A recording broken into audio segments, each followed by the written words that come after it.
The first time I cried in front of Jonas after we were married, I was standing at the kitchen window watching the rain come down across the fields, and I did not even know I was crying until he walked in from the barn and stopped in the doorway, and looked at me the way you look at something you were not expecting to find in your house. He did not ask what was wrong.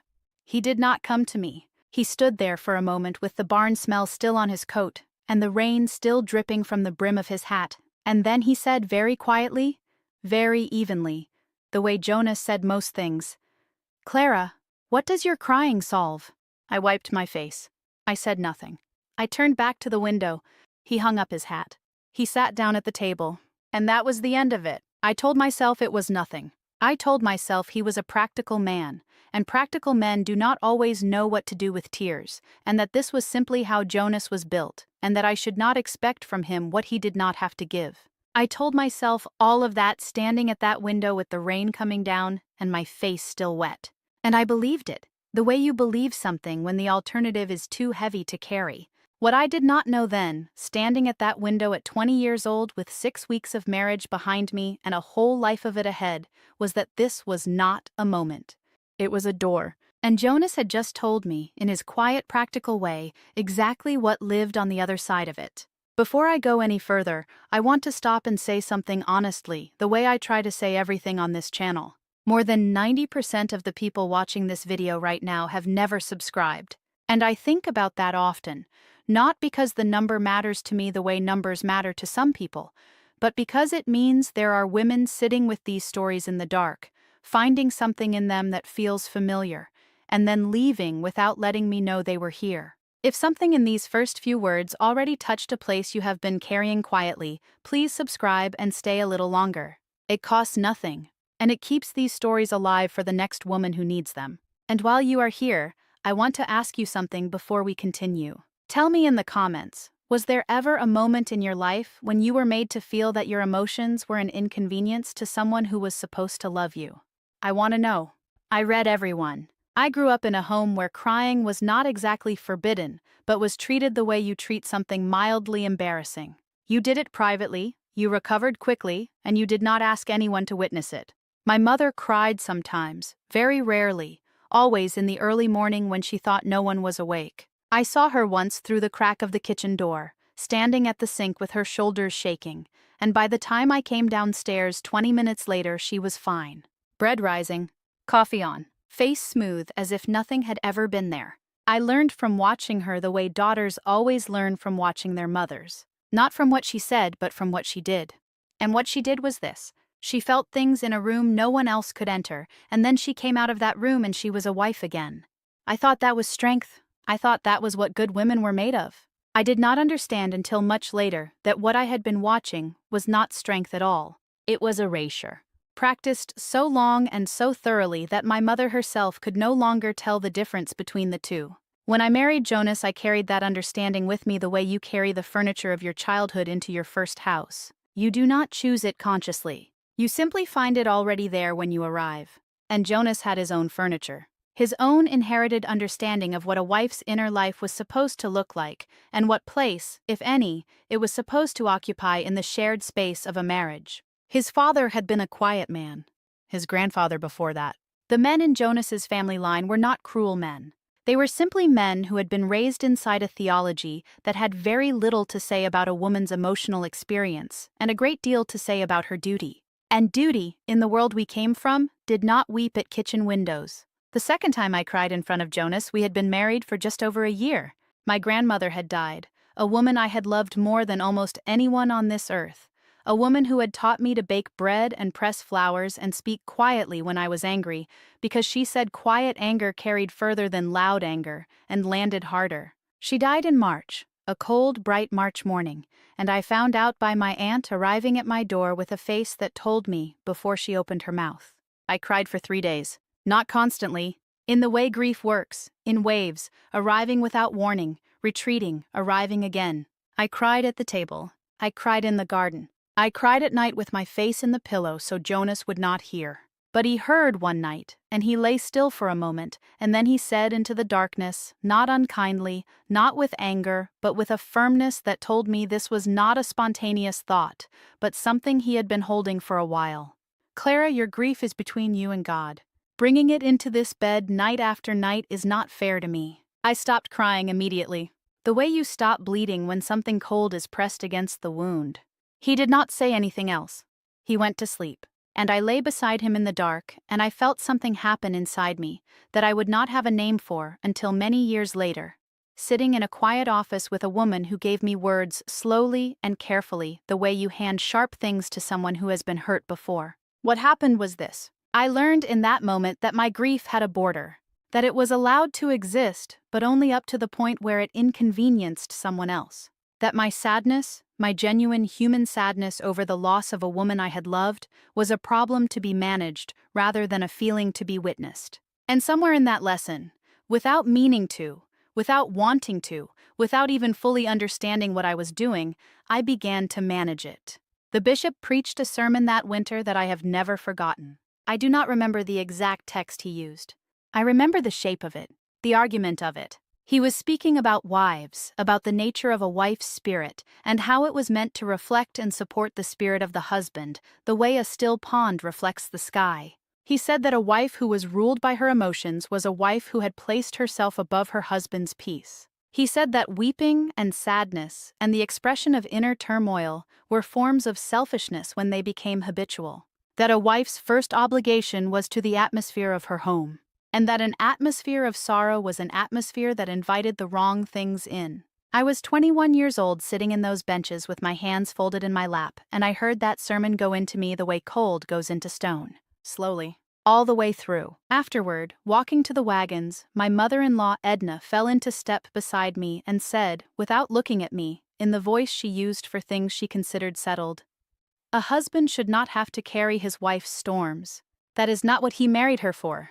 I said nothing. She patted my arm once and walked ahead to where Jonas was standing with his father. And I stood there on that cold November ground between the church house and the wagons, and I understood that what had happened in my marriage, the quiet management of my crying, the firm border Jonas had drawn around my grief, was not an aberration. It was not Jonas being unkind in a way that was particular to him.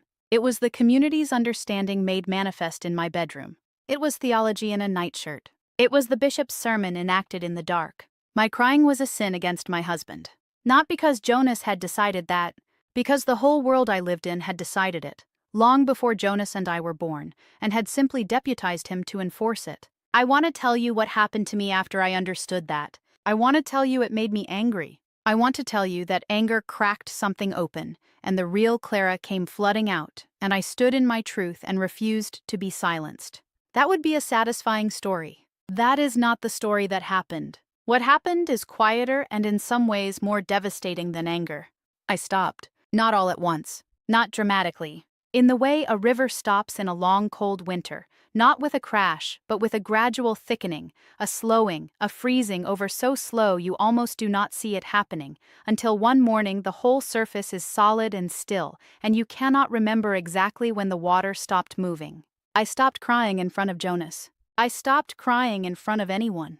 I learned to feel things in the interior room my mother had built in herself, the room I had watched her use through the crack of a door when I was small, and I learned to come out of that room with a smooth face and warm hands, and the precise performance of a woman who was fine. And here is what I need you to understand, because this is the part that took me the longest to see clearly. It worked.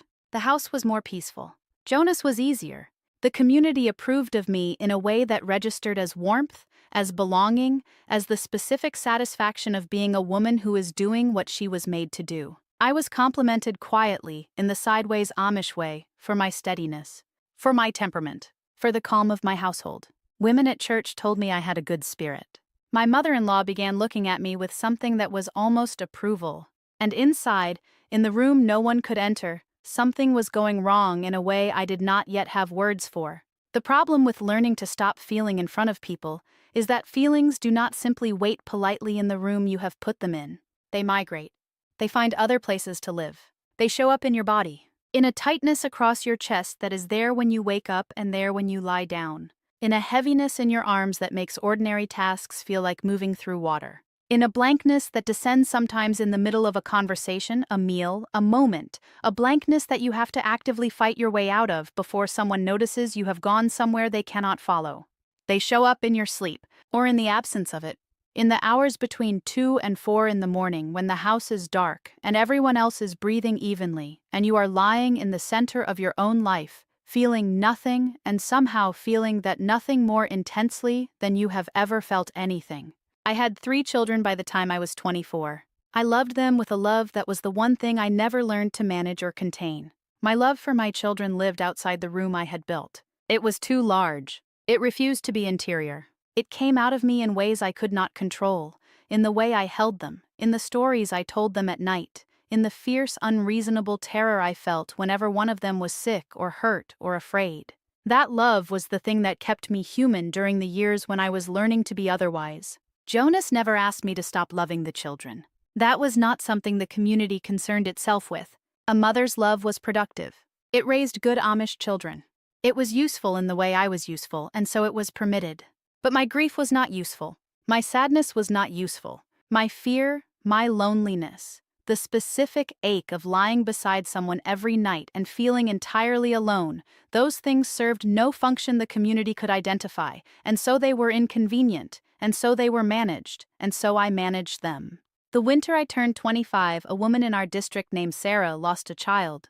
A boy, 4 years old, to a fever that came fast and took him faster. I went with the other women to help with the preparations, the washing, the cooking, the sitting with Sarah in her kitchen while the men handled the outside of the grief. Sarah sat at her table and she wept without stopping. Not the careful, contained weeping I had trained myself to produce on the rare occasions I allowed it. Full body, ancient, animal weeping, the kind that has no self-consciousness in it, the kind that does not care who is watching. She wept and she rocked and she said her son's name over and over. And the women around her, good women, kind women, women who loved Sarah and felt her loss genuinely, began, very gently, very quietly, to manage it. Sarah, you must eat something. Sarah, the children need to see you steady. Sarah, he is with God now. Your grief dishonors the gift God gave you. That last one came from an older woman. She said it with complete sincerity. She believed it. I could see that she believed it. She was not being cruel. She had been taught, the way we had all been taught, that grief expressed too loudly and too long became something spiritually problematic, that it questioned God's plan, that it burdened the community with an emotion that was not productive.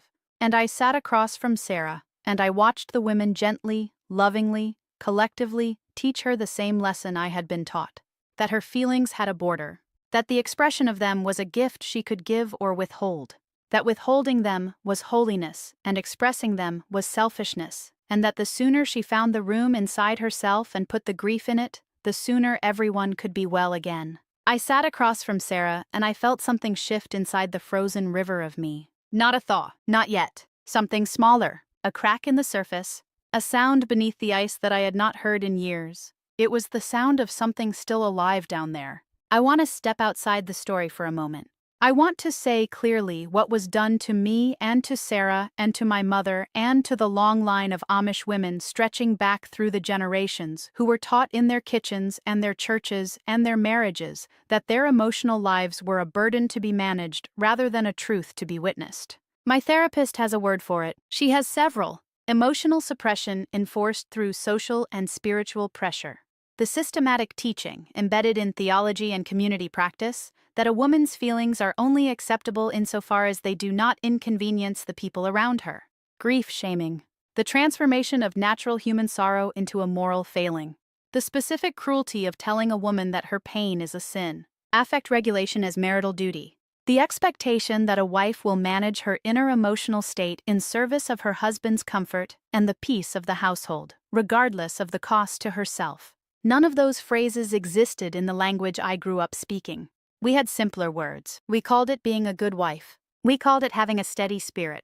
We called it faith. I am not telling you that Jonas was a monster. He was not. He was a man who had been taught that his wife's emotional life was something he had the right to set limits around, and he had never been given a reason to question that teaching.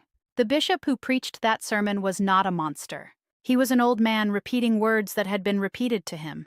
The women who sat around Sarah's table and gently, lovingly redirected her grief, they were not villains. They were women who had learned the same lesson and called it survival and eventually called it wisdom, because that was the only word that did not break them. The system was the thing. The ancient, quiet, dressed in plain clothes system that had decided before I was born that my inner life was secondary to my function, and that my feelings were only as valid as they were invisible. I left when my youngest was 2 years old. I will not tell the whole story of how I left today. What I will tell you is the thing that finally moved me. The specific moment the crack in the ice became something I could not refreeze. It was an ordinary evening. Jonas was at the table. The children were in bed. I was washing dishes and I broke a cup, a plain white cup that I had had since before we were married, a cup from my mother's kitchen, and I stood at the sink holding the 2 pieces of it, and I felt grief arrive. Clean and sudden, grief for the cup and for my mother's kitchen and for the girl who had stood at that window watching the rain and not yet known what was coming. And I opened my mouth to cry and nothing came out. Not because I stopped myself, because there was nothing there. The room I had built inside myself had become the whole house. There was nothing outside it anymore. The river had been frozen for so long it had forgotten it was a river. I stood at that sink, holding a broken cup, and I understood that I had completed the work the community had set out for me. I was perfectly managed, perfectly contained, perfectly useful and perfectly hollow, and I was 26 years old and I did not know if I was still in there.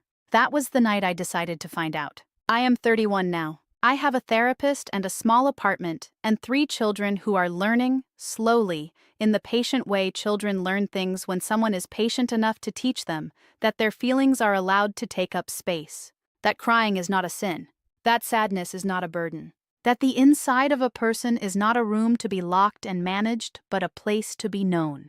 My oldest, who is 10, cried in front of me last week over something small, a lost toy, a ruined drawing, I cannot remember exactly what. She cried fully, without apology, without checking my face to see if I could tolerate it. And I sat with her and I let her, and I did not say a single word about solving it or steadying herself or what her tears were for. I just stayed. And when she was done, she wiped her face and went back to playing as if nothing remarkable had happened. Because for her, nothing remarkable had happened. Crying was just a thing her body did when it needed to. It was allowed, it was safe. It did not require management. I watched her go, and I felt something move in me that I still do not have a perfect word for. Something between grief and gratitude. Something that belongs to a woman who is watching her daughter live the life she was not given, and understanding that this ordinary moment on the floor with a crying child, was what she left for. This was what the cost of leaving bought. My daughter will never stand at a sink holding a broken cup and discover that she has forgotten how to feel. That is the only inheritance I care about leaving her. If you have stayed with me until the very end of this story, I want you to know that I see what that took. I know that some of these words landed in places that are not comfortable. I know that some of you are carrying your own versions of this, your own rooms, your own rivers, your own managed grief dressed up in language that calls it strength or steadiness or faith. You are not too emotional. You were never too emotional. You were a human being inside a system that decided your humanity was an inconvenience, and you survived that the only way you could, which was to make yourself smaller until the inconvenience disappeared. And I want you to know that somewhere underneath everything that was done to you, underneath the management and the suppression and the long cold years of performing fine, you are still in there. I know because I went looking for myself at a kitchen sink at 26 years old and I found her, quiet, waiting, still. She was still there, and so are you. More than 90% of the people who watch this video will leave without subscribing, and I understand that. But if something in Clara's story today found a place in you that you thought was sealed, if something cracked the surface just a little, I hope you will stay. Subscribe to this channel and keep listening. These stories are for the women who were taught to be quiet, and I will keep telling them for as long as I have a voice. And before you go, I want to ask you something. Tell me in the comments what part of this stayed with you. Tell me if you were ever taught that your tears were too much. Tell me if you have ever stood at a sink and discovered the river had frozen. I will read every word, and I will be here next time with another story that was never supposed to leave the kitchen. Until then, your feelings were never the problem. They were always the proof that you were still alive.